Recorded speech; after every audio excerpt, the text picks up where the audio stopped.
I have to stop kidding myself, he said. I keep trying to replace her with you. I think it seemed possible because you have a nice laugh, a cute-ish face, and you're boring enough to mold.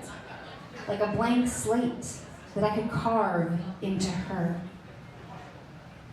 But I'm fooling myself because I know it will never be enough.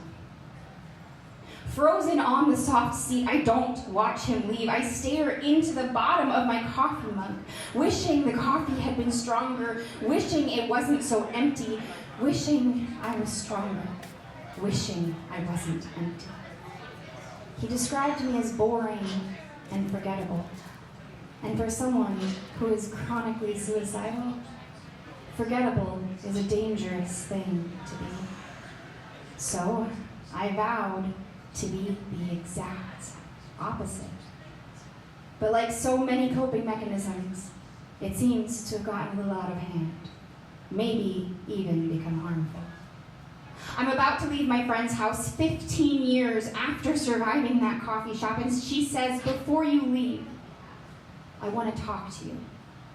I'm trying not to dissociate as she tells me that my behavior was making people uncomfortable. Apparently, actions I had intended to be enthusiastic gestures of friendship were perceived as overbearing, unsettling, inappropriate, and I was just being a lie. I try not to shake as she tells me one of our friends hid from me and that everyone there lied to protect her from me.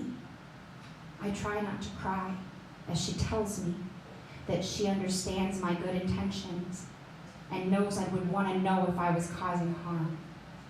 She tells me she knows how much I care, even if it isn't interpreted as caring. She tells me she cares about me, too. These are very different instances. One was cruel and one was love, but both tore the same part.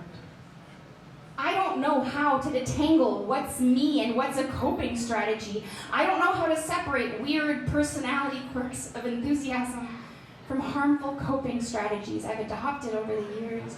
Maybe there isn't a divide anymore. I don't want to be a spectacle.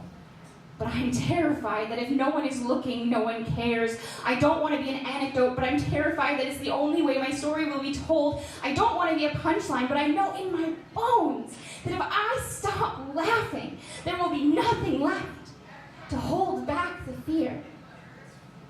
I don't want to be something people can't help but look at. I want to be someone worthy of being seen.